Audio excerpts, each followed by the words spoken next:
Como su nombre lo dice, muchachos, las preferencias por el riesgo, digamos que son las distintas preferencias que tienen los consumidores o comportamientos frente al riesgo. Cabe resaltar que si uno se autodenomina de alguna manera, no siempre tendrá que ser así. Uno podrá comportarse de una manera dependiendo de la situación. Por ejemplo, a mí me gusta la velocidad, pero no me gusta la altura. Eso no significa que yo sea amante al riesgo. Hay personas a las que no les gusta la velocidad y les gusta la altura. Hay personas a las que no les gusta ninguna de las dos o les gustan ambas, ¿cierto? Entonces, dependiendo de la situación, uno se autodenomina y uno va desarrollando algunas preferencias por el riesgo. Esas diferentes preferencias por el riesgo es lo que la literatura llama renuente al riesgo, neutral ante el riesgo y amante al riesgo. ¿Qué significa esto? Que si es renuente quiere decir que trata de evitarlo al máximo. No es que no esté el riesgo está. Digamos que funciona un poco como el costo de oportunidad. El costo de oportunidad, pues usted siempre tendrá que pagar un costo toda vez que tome una decisión. La magia está en que usted aprenda a pagar el menor costo posible o el que usted sea capaz de asumir. Entonces, el riesgo es inminente. Usted siempre tiene un riesgo. Por ejemplo, en las mañanas, pues hay un riesgo de que la conexión funcione o no funcione. Allí hay un riesgo. O sea, nada es seguro, nada es fijo. Por eso uno en la medida de lo posible, dependiendo de cuál sea su preferencia frente al riesgo, pues uno trata de minimizarlo. Uno trataría de controlarlo. Entonces, ese controlarlo significa primero conocer qué tipo de consumidora soy, cómo me comporto frente al riesgo para saber cómo debo operar con él, cómo debo convivir con él, cómo debo controlarlo a él para que él no me controle a mí. En ese orden de ideas nos encontramos personas que son renuentes al riesgo. Un renuente al riesgo podríamos decir que es aquella persona a la que prefiere no arriesgarse. Y en términos de la literatura sería un renuente al riesgo es aquella persona que prefiere una renta segura por encima de una renta insegura en un primer momento. A medida que vamos avanzando, vamos elaborando el concepto. Digamos que el neutral ante el riesgo es un poco indiferente entre estar arriesgado o no arriesgado, entre tomar una decisión arriesgada o no arriesgada. Y el amante al riesgo es aquel que siente satisfacción, utilidad, placer o beneficio sintiendo riesgo. El amante al riesgo es aquel que prefiere una opción arriesgada sobre una opción segura. Que hay que resaltar aquí que todas estas situaciones van encaminadas en torno a comprender cómo las personas, los consumidores, sacamos el mayor provecho del consumo en términos del beneficio, de la satisfacción y de la utilidad que me puede reportar a mí consumir un bien. Y así poder formar mi demanda, digamos, mi ecuación, mi función, mi curva de demanda, mi momento de demanda. Y allí yo podría comportarme, dependiendo de la situación, insisto, como un renuente al riesgo, como un amante al riesgo y como un neutral al riesgo, teniendo presente que estas diferentes preferencias por el riesgo terminan convirtiéndose ya no en una relación entre la probabilidad y el rendimiento, que era lo que estábamos viendo ayer, sino en una relación muy especial, una relación entre la utilidad, que es lo que a mí me genera el consumo, y la renta o el beneficio, digamos, que me permite a mí realizar ese consumo, que a su vez es el que me da la utilidad. Voy a hacer un paréntesis para que volvamos a ponernos en escena. Para consumir, yo tengo que tener claras varias cosas. Sin embargo, una de las más importantes es mi renta presupuestaria, es decir, mi restricción de ingreso. Al tener claro mi restricción de ingreso, yo voy a poder saber, a partir de toda la ecuación presupuestaria, a qué cesta de mercado puedo acercarme, cuál se me está permitida, dependiendo de la cantidad de dinero que yo haya decidido gastarme en ella, ¿cierto? Cuando yo decido esa cesta de mercado, digamos que ahí estoy construyendo ya mi demanda. Yo ya estoy próxima a tomar una decisión de consumo, pero esa decisión de consumo no es plana, no es lineal, no es perfecta, no es como me la pinta el modelo. Ese acercamiento a mi demanda tiene una serie de variables que pueden irrumpirla. Una de esas variables puede ser qué tipo de bien pienso consumir, porque allí es importante tener en cuenta no solo qué tipo de bien es, sino cuál es su elasticidad. Si es un bien muy necesario, recuerden que es poco elástico. Y si es un bien que no es necesario, digamos que es muy elástico y puede tener posibles sustitutos o infinitos sustitutos, ¿cierto? Y allí esa demanda por ese bien especial también va a estar limitada, mediada, va a estar permeada, influenciada por el tipo de consumidora que yo sea. Y eso tiene que ver con la preferencia que yo asumo frente al riesgo. Espero que vaya siendo un poco más claro. ¿Por qué? Porque yo consumo para ser más feliz. Yo consumo para tener beneficio y para tener utilidad. En ese orden de ideas, ya las diferentes preferencias por el riesgo las puedo observar más fácilmente, no entre el dinero que me gasto y lo que puedo comprar, sino entre la utilidad que voy a recibir, el beneficio y la satisfacción frente a la renta que va a estar inmersa en esa utilidad que yo voy a recibir. Es allí donde yo les voy a pedir el favor que observen estos gráficos que hay acá. Estos gráficos están en el texto de Pindic, en este caso la versión 7 y 8, ahí lo vamos a encontrar. Quiero mostrarles entonces el gráfico de arriba, tiene una forma muy particular, tiene la forma de la utilidad total. Digamos que esta es una gráfica creciente, tiene pendiente positiva. Veremos que a medida que me aumenta la renta, de la misma manera va aumentando la utilidad que percibo de percibir esa renta, hasta que llega a un punto donde se estanca. Pero claro, es que hay una frase que dice que hasta la belleza cansa. Es decir, todos los bienes que uno consume nos llevan a un punto de saciedad, que era de lo que hablábamos en la unidad anterior. Se cumple el principio de saciedad. Es decir, me gusta, pero en este momento ya logré satisfacerme, ya me satisfice, ya no quiero más. No significa que no me guste. Entonces, se cumple el principio de saciedad. Entonces, miren lo que sucede acá. Si esta, la que está en el eje de las abscisas, es la renta, a medida que mi renta, salario, ingreso, como lo quiera llamar, va aumentando, mi satisfacción también lo hace. Pero ¿qué sucede? Miren que cada vez va aumentando a un ritmo menor. Entonces puede ser que uno a los 20 años, todavía a los 40, uno quiere ganar más dinero, pero llega un punto de la vida en que uno se da cuenta que por mucho más dinero que gane, no está recibiendo la satisfacción que espera. Cuando entiende que la satisfacción no tiene ninguna relación con la cantidad de dinero. Yo espero estar siendo clara con este asunto. En este momento de sus vidas, muchachos, ustedes estarán viviendo un momento donde si su renta aumenta, usted puede hacer proyectos, usted puede tener sueños, usted puede imaginarse viajando, usted puede querer comprar la casa que nunca tuvo, el carro que nunca tuvo, en fin.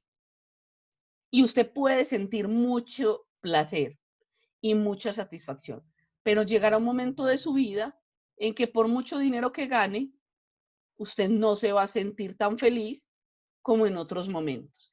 He aquí la relación directa entre la renta y la utilidad, que aunque la renta aumenta, la utilidad crece, pero a un ritmo desacelerado. Ok. Este tipo de curva me muestra que este consumidor de esta curva es renuente al riesgo. Los renuentes al riesgo tienen una relación directa entre la utilidad y la renta que reciben, pero llega un momento en que la utilidad ya no crece más. En cambio, esta gráfica de acá, que vamos a llamar la gráfica B, vemos igual un gráfico creciente, vemos igual un gráfico positivo, porque la relación entre sus variables, que son utilidad y renta, es una relación directa. A medida que aumenta el nivel de ingreso, también aumenta la satisfacción.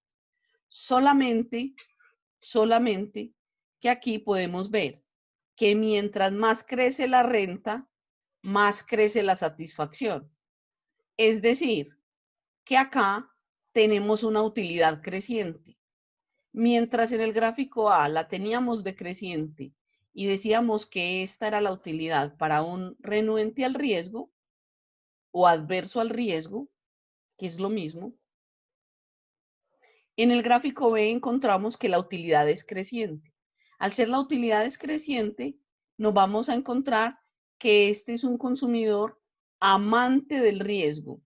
Mientras más se arriesga, es más feliz. Este de acá, mientras más se arriesga, es menos feliz, porque eso no es lo que le gusta. En cambio, este sí es el motor de su felicidad. Mientras más se arriesga, más le gusta. Entonces, mientras más renta producto del riesgo recibe, mayor será la satisfacción percibida por la misma. En el gráfico C nos vamos a encontrar un neutral al riesgo. ¿Por qué? Porque su renta y su satisfacción frente al riesgo crecen a un ritmo similar. Vemos que se desprende de allí una función de utilidad lineal. Recuerden que las líneas rectas tienen una razón de crecimiento constante, también llamada pendiente, un nivel de inclinación constante. Entonces, a esta persona, digamos, le es indiferente las opciones arriesgadas o las opciones no arriesgadas. En el gráfico A, para los renuentes al riesgo, donde se prefiere una renta segura a una insegura, vemos que la curva crece desaceleradamente, que la pendiente se va perdiendo a medida que vamos avanzando. Arrancamos con una pendiente alta y se va poniendo pequeña, pequeña, pequeña, pequeña, pequeña, hasta que llegaría a una pendiente cero y podríamos decir que se puede volver paralela al eje. Acá vemos que tenemos una pendiente pequeña, pero va creciendo, va creciendo, va creciendo indefinidamente. ¿Por qué? Porque aquí se prefiere una renta insegura a una renta segura. Y en este vemos que la razón de crecimiento pendiente siempre es la misma. Entonces, siendo estas tres las preferencias por el riesgo, ya teniendo claro cómo nosotros matemáticamente podemos, digamos, visualizar un poco el riesgo y cómo reducimos el campo de variación, lo que hicimos ayer fue no reducir el riesgo, sino reducir el campo de variación, pasar de tener miles de resultados posibles a tener unos pocos resultados posibles, a realizar esa observación frente a una situación de riesgo o a analizar esa situación frente a dos situaciones de riesgo y poder compararlas y poder llegar a la conclusión de que dentro de la racionalidad económica, la opción que debemos escoger es aquella que tenga menor campo de variación, es decir, una desviación típica o una varianza más pequeña. Ya teniendo eso claro, podemos ver que el riesgo, si no lo podemos desaparecer, lo podemos controlar. Y ese control frente al riesgo se hace a través de estos tres mecanismos. Se puede reducir. Realmente el riesgo no lo podemos desaparecer, no lo podemos eliminar ni sacarlo de nuestras vidas, pero sí lo podemos controlar y reducir. Para ese control del riesgo tenemos tres opciones que nos presenta el autor, que nos presenta Pindi, que es el que estamos trabajando acá. Y es la diversificación. ¿Qué significa diversificar? Diversificar significa que usted cuando va a hacer inversión, lo recomendable es no invertir todo su capital, toda su renta, todo su ingreso en el mismo portafolio, ni en la misma bolsa, con las mismas acciones, ni en el mismo sector económico. Lo recomendable es que usted pueda invertir en sectores económicos distintos con el fin de que si en la industria o en el sector en el que usted ha invertido hay alguna dificultad, algo anda mal, puede ser que en el otro sector no haya esa misma dificultad, todo vaya bien y lo que usted pueda perder por un lado lo pueda compensar por el otro. Por eso, como dice, digamos, la frase popular, no se deben poner los huevos en la misma canasta. ¿Por qué? Porque si se cae la canasta, se pueden quebrar todos los huevos. Entonces, ¿qué es lo recomendable? Que si usted va a tomar una decisión de inversión, usted invierta en diferentes sectores. Un ejemplo de la vida real y actual puede ser ¿cuál? Lo que está pasando en la actualidad.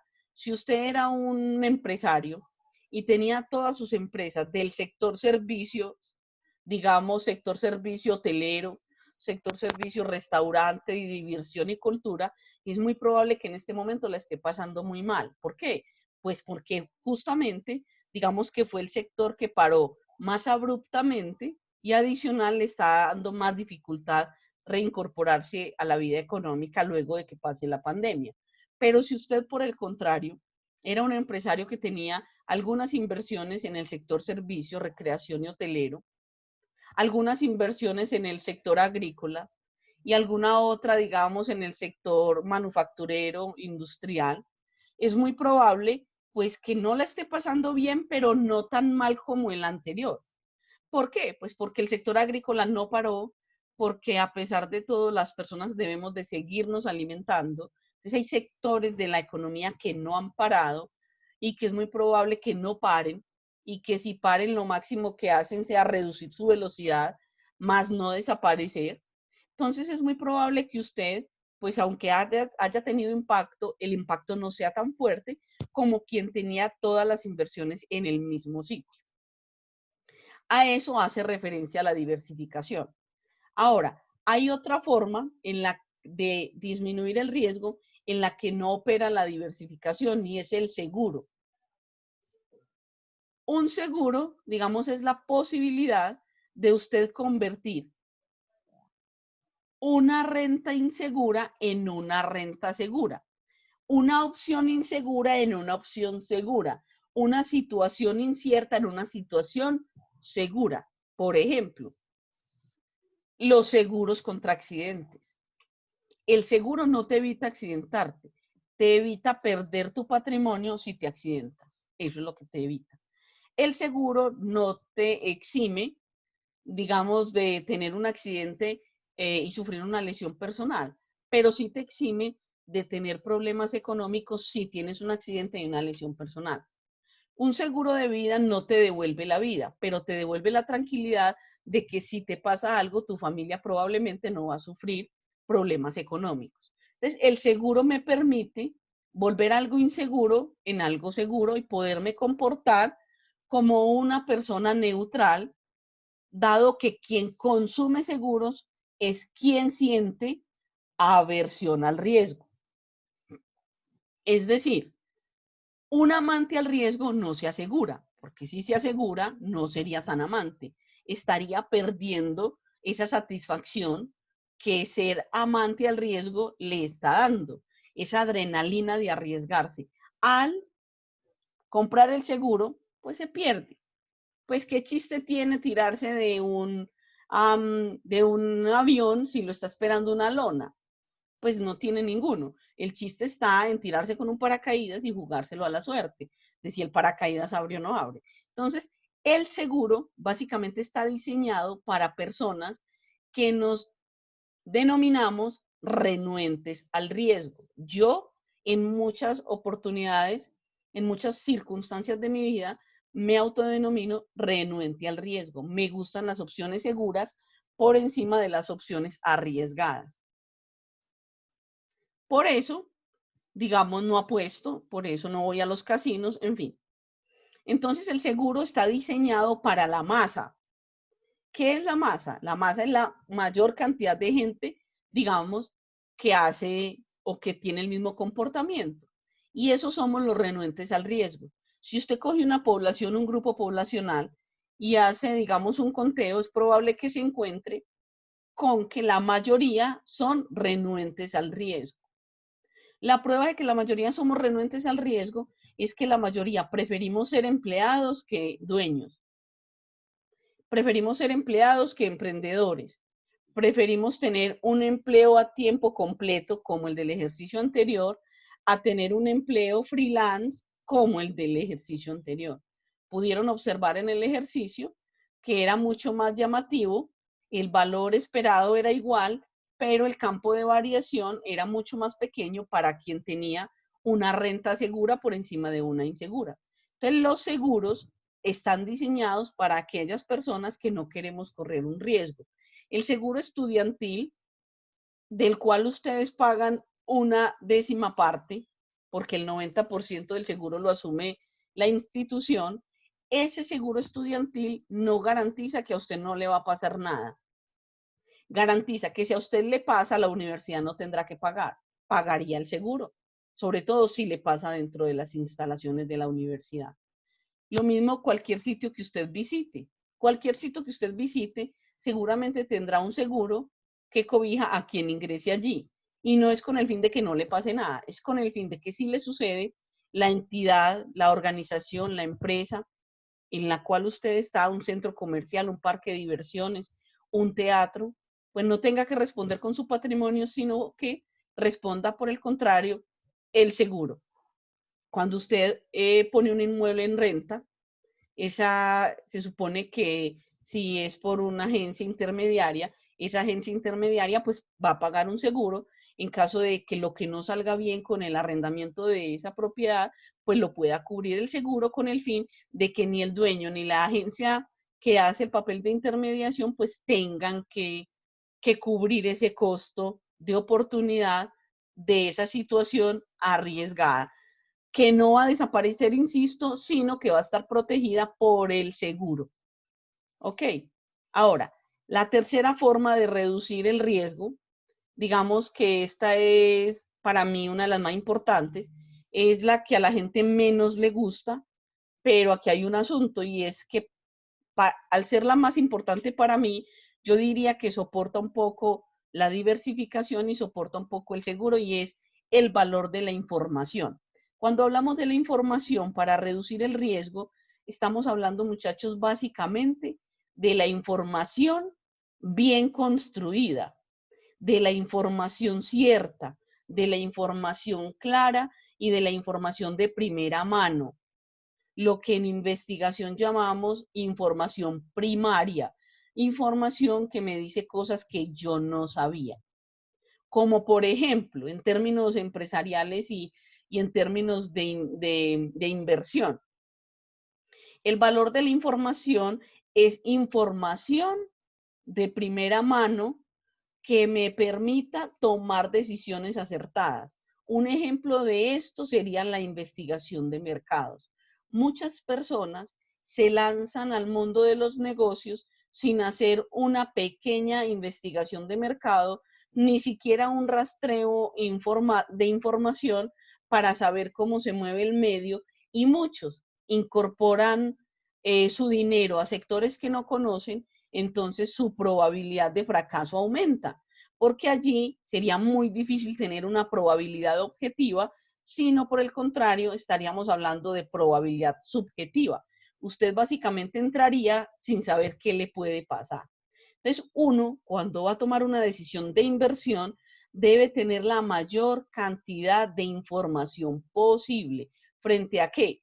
Frente al negocio en sí, a la actividad económica a la que usted desee dedicarse, a sus competidores, a su contexto, digamos, al sector económico al que pertenece. Debe tener una idea más macro, una idea a nivel país de las principales variables. Debe tener idea del comportamiento de esa misma industria en otros países. En fin, mientras más información tenga, mejor le puede ir. Es decir, no es gratuito que las personas que van avanzando en ese tema de consecución de la información, pues terminan volviéndose muy importantes para los inversores y para los empresarios. ¿Por qué? Porque tienen información valiosa, información de primera mano. Es a eso a lo que le llamamos el valor de la información. Esta información casi nunca es gratuita. Esta información casi nunca está disponible en la red. Esta información, la mayoría de las veces, hay que comprarla, hay que pagar por ella. Por eso es que cuando uno necesita una asesoría, pues debe pagar un especialista. Cuando usted tiene una enfermedad, debe ir donde un médico. Si el médico general no le dice que tiene, probablemente tenga que ir donde un especialista, que es un poco más costoso. Lo mismo pasa cuando usted tiene un problema jurídico, pues lo que se le recomienda es que vaya donde un abogado. Ese abogado le va a cobrar, mientras más especializado sea, seguramente le va a cobrar más caro. Por eso es que cuando usted tiene, digamos, un problema financiero, se busque o un financista o un contador o un economista, digamos, que le ayude a hacer una proyección de su situación financiera y le ayude a buscar alternativas de cómo ir hacia el sitio donde usted espera llegar, a su meta, que sea, pueda hacer, conseguir la libertad financiera, que sea hacer una inversión de largo plazo, de corto, de mediano plazo, o que sea simplemente desendeudarse y recuperar su vida financiera, pero la gente se asusta porque las personas cobran, pero resulta que es que el valor de la información, de esa información que ese especialista tiene y de la cual usted necesita beneficiarse, pues no salió del aire, no cayó del cielo, sino que se fue construyendo año a año a medida que el especialista iba estudiando, y a eso es a lo que se le llama el valor de la información. En las grandes empresas uno se encuentra juntas directivas conformadas por una serie de especialistas que le permiten al dueño de la empresa o al presidente o al gerente de la misma tomar decisiones estratégicas, aportándole cada uno desde su área de experticia, digamos, lo que alcanza a leer de las expectativas que presenta el mercado frente a las decisiones que debe tomar la organización. He ahí que los grupos empresariales, pues digamos, son mucho más eficientes que las pequeñas y las medianas empresas, y no necesariamente porque tengan mayor músculo financiero, sino porque probablemente tengan mayores y mejores asesores, con mayor experiencia, con mayor nivel, digamos, intelectual, de preparación teórica, práctica, académica, en fin, con una serie de bondades que es muy difícil que las tenga toditas un gerente, una sola persona.